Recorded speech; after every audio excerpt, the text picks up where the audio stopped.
তো অনেকে আমাকে জিজ্ঞেস করেন যে শিবরাত্রি ব্রতের দিন অমৃতক্ষণ কখন। তো আমরা সবাই জানি আগামী রবিবার শিবরাত্রি ব্রত। রবিবার মানে 15 ফেব্রুয়ারি 2026 ইংরাজি।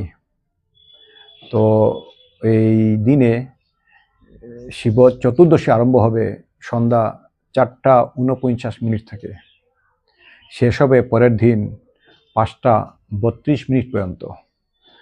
যে আমরা যে শাক্ত আসি সবাই 15 ফেব্রুয়ারি আমরা শিবরাত্রি ব্রত পালন করব।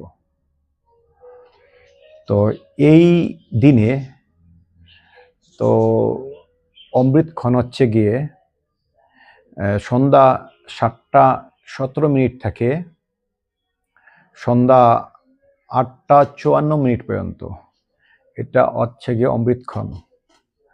তো এই ক্ষণে আমরা শিবকে পূজা করতে পারি, শিবের মাথায় জল দিতে পারি, দধি দুগ্ধ ঘৃত মধু সেই সমস্ত আমরা শিবের লিঙ্গে আমরা দিতে পারি।